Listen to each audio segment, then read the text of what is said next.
Lições de reinado. Com o cabelo para trás, Lena se sentia uma nova mulher, melhor do que nunca, como se um peso carregado por muito tempo tivesse sido tirado de suas costas e jogado fora, para nunca mais ser visto. Ela sentiu que poderia cantar, mas o dever para com seu senhor precedia em importância a expressão de sua felicidade, e quando ela olhou para seu rosto novamente, foi impossível não sorrir.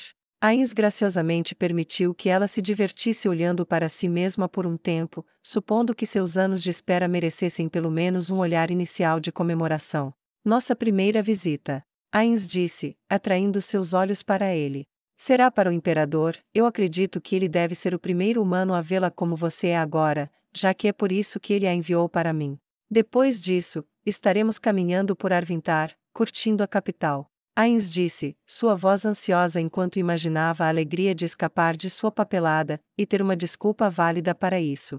Uma excursão real a seus domínios para levantar os ânimos antes do conflito que ele previa era uma boa justificativa. Leinas inclinou a cabeça curiosamente. Andando, meu senhor? Você não vai usar uma carruagem ou uma montaria? Ainz balançou a cabeça. As pessoas devem ver seus governantes, e também se sentirão mais à vontade falando na minha cara do que jamais falariam comigo do alto de uma montaria inestimável, ou de dentro de uma carruagem dourada. Caminhando entre eles, posso chegar melhor a conhecê-los, e quanto melhor um governante conhece seu povo, mais sabiamente ele pode governá-los. Ele disse pacientemente. Pelos deuses, não é de admirar que ele tenha colocado Girkniv sob ele entende os humanos tão bem, e calculou isso tão completamente, ele pertence a esse trono. Leinas pensou consigo mesma com uma expressão de admiração. Além disso, eu sou morto-vivo, você espera que minhas pernas fiquem cansadas. Ele abriu a boca em uma risada genuína por um momento, e ela não pôde deixar de abrir um sorriso em resposta. Não, majestade, suponho que não. Ela respondeu com um sorriso irônico, e uma voz sarcástica. Então vamos embora. Disse Ainz. Majestade, devo realmente ser sua única proteção? Ainda há muitos que podem não conhecer sua generosidade ou grandeza, e pode ser que eles desejem seu mal, e procurem realizá-lo enquanto você está sozinho com apenas um único humano como guarda. Leinas disse diplomaticamente. Demiurgo foi pego entre a indignação de que um mero humano questionasse seu mestre, e a concordância de que ela tinha razão quando ele imaginou o horror de ficar sem o Supremo caso algo acontecesse com ele. Antes que ele pudesse se decidir, no entanto, Ainz decidiu por ele. Vejo que você leva seus deveres como oficial de segurança muito a sério, e seria absurdo de minha parte reconhecê-la em uma posição de me proteger, e em seguida, ignorar seu conselho sobre a mesma coisa que você está encarregada de fazer. Vários guardas ocultos me seguem das sombras, e procuram ameaças em potencial. Disse Ainz. Eitied Assassin, quando Leinas e eu passarmos pelo portal, siga-nos, e cuide da minha segurança. Se você encontrar uma ameaça ativa com a qual possa lidar, detenha-a. Se você encontrar uma ameaça ativa além de você, me avise enquanto se retira. Ainz deu a eles suas instruções, e eles as reconheceram com gratidão, enquanto juravam em particular priorizar o Supremo sobre si mesmos. Ainz então abriu um portal, e educadamente gesticulou com uma mão para Leinas, prossiga, e um momento depois ela se viu em Arvintar, na porta do palácio, a menos de 1 metro de alguns guardas chocados e aterrorizados. Fiquem à vontade. Leinas disse. É o rei feiticeiro. Em particular, ela suspeitava que eles sabiam disso, e era exatamente por isso que eles não estavam à vontade. Quando Ainz os olhou, ele ficou satisfeito com sua postura disciplinada, ele olhou por quase um minuto inteiro para cada um deles antes de acenar em aprovação. Vocês guardam bem seus postos. Meu irmão real tem sorte de ter tais bons servos, vou transmitir meus elogios sobre vocês a ele. Ele disse em sua voz nobre, provocando expressões gagas de gratidão. Suponho que um de vocês vai me anunciar ao seu imperador? Ele perguntou, e os guardas trocaram olhares brevemente antes que o da esquerda se movesse, abrisse a porta, e corresse o mais rápido que pôde para a sala do trono. Ainz e Leinas seguiram em um ritmo vagaroso, Leinas liderando o caminho até que ela chegou à entrada principal antes de ir para trás do rei feiticeiro, e não coincidentemente onde o guarda que havia apressado com urgência para os anunciar, estava ajoelhado diante do trono.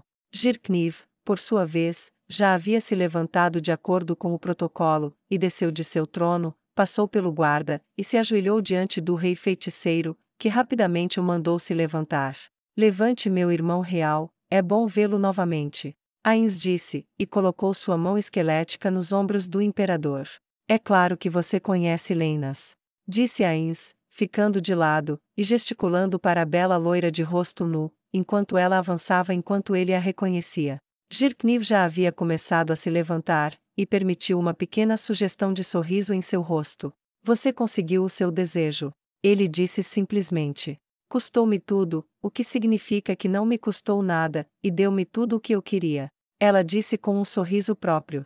Não era nenhum segredo entre eles ou os outros cavaleiros que ela era a menos leal de todos eles, obcecada apenas em curar sua maldição, e todas as outras coisas e pessoas que se danem se isso fosse necessário. No entanto, isso não a impediu de ter um respeito genuíno por seus companheiros de armas ou pelo imperador a quem ela serviu, e com seu desejo singular conquistado, esse respeito foi capaz de começar a florescer, como se um solo congelado tivesse sido capaz de finalmente descongelar, e a semente enterrada dentro poderia finalmente romper a superfície, e se banhar com o sol. Foi, claramente, um reencontro mais caloroso do que ela mesma esperava, ou o imperador, embora ele nunca admitisse isso até o dia de sua morte, suas habilidades nunca poderiam lhe dar o que ela queria, não importa o quanto ele tentasse. Girkniv não era nenhum monstro, apesar de sua reputação como imperador sangrento, ele não desprezou seus servos, nem os abusou, ele gastaria vidas, mas se esforçaria para preservá-las, e ele não estava acima da simpatia por aqueles que não podiam ser ajudados, nem podiam ajudar a si mesmos, e Leinas Hobruise caiu em ambas as categorias ao mesmo tempo, e tornou-se mais lamentável por causa de seu poder, e não apesar dele. Pelo menos os impotentes sabiam que não tinham nada, claramente se sentia como uma pessoa nadando constantemente atrás de uma tábua de salvação que estava sempre fora de alcance para evitar o afogamento. Agora ela estava inteira. Então, o que o traz à casa de seu vassalo leal hoje? O imperador perguntou com um sorriso no rosto. Decidi fazer um tour pelo meu reino, visitando seus muitos lugares para conhecer melhor seu povo. Além de você, pretendo me encontrar com os sacerdotes, ver os templos, falar com seu comandante militar, e os soldados comuns, encontrar-me com seus comerciantes, e passar o tempo caminhando entre as pessoas. Ains disse educadamente enquanto tagarelava sobre sua agenda. Os olhos de Girkniv se arregalaram. Você pretende caminhar? Não devo preparar uma carruagem para você. Ains riu. Você também espera que eu fique cansado? Girkniv não conseguiu conter sua risada em resposta. Não, suponho que não, mas... Por que andar? Você é o rei feiticeiro, quem iria invejar sua montaria ou carruagem? Ninguém. Disse o rei feiticeiro com uma voz mais dura que a da Mantite em sua convicção. No entanto, eles me invejariam em suas verdades. Girkniv parecia um pouco confuso. Suas verdades? Sim. Ains respondeu. Ao me colocar no mesmo terreno em que eles caminham, eles falarão mais facilmente o que pensam. Sim, eu posso me colocar acima deles simbolicamente por uma montaria aterrorizante, como meus cordeirinhos. Vários cavaleiros começariam a tremer de terror, como os veteranos da Batalha das Planícies Katsi. A maioria deles não conseguia chegar perto de uma cabra ou cordeiro sem se mijar depois daquele dia, mas eu não preciso desse status simbólico, preciso saber seus verdadeiros pensamentos, e que não podem ser encontrados tão facilmente do alto. Devo aproximar-me deles para conhecê-los, e para que eles me conheçam. Disse Ains. Girkniv curvou-se. Você é verdadeiramente o rei dos reis, vou gravar suas palavras em meu coração. Posso perguntar, se você não vai levar uma carruagem, ou uma montaria, pelo menos vai levar companhia? Ains olhou para ele com curiosidade. Quem você tem em mente? Seu leal vassalo, é claro. Girkniv disse. Posso não ser incansável como seu estimado eu, mas não sou tão velho que uma caminhada pelas ruas da minha cidade esteja além do meu poder, e também, pode ser bom para eles nos verem juntos como camaradas, então eles saberão que meu apoio a você é verdadeiro, e não vamos envolvê-los em algum conflito amargo entre a realeza. As pessoas comuns descansam mais facilmente quando veem reis e imperadores em paz comum. Eu ficaria feliz com a sua companhia. Ains disse com uma simplicidade calorosa. Girkniv rapidamente convocou vários atendentes, e 2 guardas escolhidos, e com isso Ains e o imperador saíram do palácio. Quando eles começaram a andar pelas ruas, Ains instruiu Leinas a andar na frente deles, e guiá-los aos templos. Ele seguiria ao lado de Jirkniv para que os dois pudessem conversar. Enquanto caminhavam juntos seguindo atrás da outrora e atual cavaleira, Jirkniv não pôde deixar de notar que o rei feiticeiro, com sua altura, seu rosto, seu cajado intimidador e traje supremo, fazia um ato tão simples quanto caminhar parecer exatamente o que um rei deveria estar fazendo. Após alguns minutos de silêncio enquanto olhavam em volta, Jirkniv comentou: "Eu vivi aqui toda a minha vida, vi essas ruas, mas só passei por ela antes de entrar em casa." Ains acenou com a cabeça. "Eu sei o que você quer dizer, irmão real, realmente há algo a ser dito desta posição, os edifícios parecem mais altos e mais magníficos, o ritmo lento permite que você absorva tudo, tanto bom quanto ruim, e sobre o tempo, embora leve mais tempo, tudo pode ser saboreado mais plenamente, como beber vinho lentamente em vez de engoli-lo." A analogia é perfeita. Jirkniv disse com admiração. "Vendo as coisas dessa perspectiva, não posso deixar de ver o que falta na minha cidade." "O que é?" Ains perguntou. "Arte. É verdade que a arquitetura de nossos prédios é bastante notável, se você me permite meu orgulho, mas falta cor, falta complexidade nos detalhes finos. Quando sua iniciativa for concluída, e quando Ivas tiver seu primeiro ano de graduação, espero que você não se oponha se eu solicitar seus serviços depois que eles terminarem de trabalhar no que você determinar ser a expressão de gratidão a você. Gostaria de ver grandes afrescos como os do seu livro de arte, redescobrir as técnicas perdidas. Nosso trabalho é funcional, mas onde estão os monumentos ao potencial humano, as estátuas idealizadas que dão às pessoas algo a aspirar, por mais impossível que seja?" Jirkniv disse com altivez, e Ains teve uma visão de uma revolução na arte e arquitetura surgindo no Império nos próximos anos se tudo corresse bem. Leva apenas tempo e vontade para alcançar, e se for seu desejo, não vejo razão para ficar no caminho. Sua grandeza é minha grandeza, e a minha é sua. Tal é a natureza dos arranjos mutuamente benéficos. Disse Ains. "Isso é outra coisa que eu queria saber." Jirkniv começou, e depois fez uma pausa. "Por favor, fale o que pensa." Ains pediu. "Quando criaste os teus termos de vassalagem, tornaste-os muito generosos garantindo amplos benefícios ao Império, não impuseste termos brutais, e não nos esmagaste ou nos tornaste totalmente dependentes, apesar de teres todas as vantagens necessárias para o fazer facilmente entre as tuas magias e sua força militar." "Por quê?" Jirkniv perguntou. Ains pensou por um momento, e então disse curiosamente: "Eu odeio responder a uma pergunta com uma pergunta, mas se você perdoar isso, deixe-me perguntar por sua vez. Por que alguém faz isso?" Jirkniv estava prestes a responder, então fechou a boca, lembrando que tudo o que Ains fazia tinha múltiplos significados, camadas e motivos. Então, ele pensou muito antes de dizer: "Eles fazem isso para esmagar a resistência, para quebrar a capacidade de um inimigo revidar, para enriquecer ao máximo, e aumentar seu poder contra todas as ameaças." Uma resposta adequada de um rei experiente. Ains disse, e ele sinalizou uma pausa quando eles passaram por um vendedor ambulante, que congelou como uma estátua quando Ains se aproximou, e estendeu uma moeda de ouro. O homem congelado olhou com os olhos arregalados para a soma impossível, e Ains apontou para um único doce. O homem era capaz de agir apenas pela força da rotina, seu corpo esguio tremendo a cada momento, e quando Ains lhe entregou a moeda, o homem estava praticamente em lágrimas enquanto lutava para tentar fazer o troco. "Não se preocupe, cidadão. Diga-me, você se orgulha do seu trabalho?" Ains perguntou ao homem. Ele conseguiu encontrar sua voz o suficiente para gaguejar. "Meu senhor. Minha família faz doces há 3 gerações com este carrinho, eu cresci neste carrinho, observando e aprendendo desde a infância, coloquei um pedaço da minha alma em cada lote que faço. Sim, aposto meu orgulho na qualidade do meu trabalho." Ains entregou a guloseima para Jirkniv. "O orgulho dele está bem colocado." Ains perguntou ao imperador.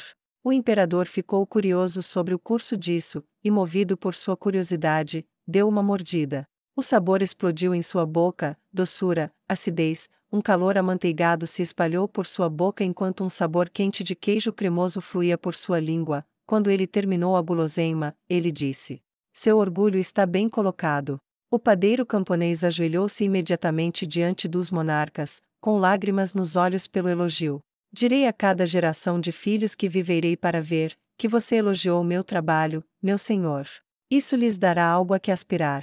O camponês disse, e Ains entregou a ele mais 2 moedas de ouro. Vou pegar vários outros desses, para distribuí-los aos guardas, atendentes, um para cada um, incluindo mais um para o imperador. Disse Ains. O padeiro rapidamente fez o que foi instruído, seu medo se tornou excitação, sua atividade agitada uma inspiração, e a visão do imperador desfrutando de algo do carrinho do homem trouxe uma abundância de visitantes enquanto os monarcas se afastavam.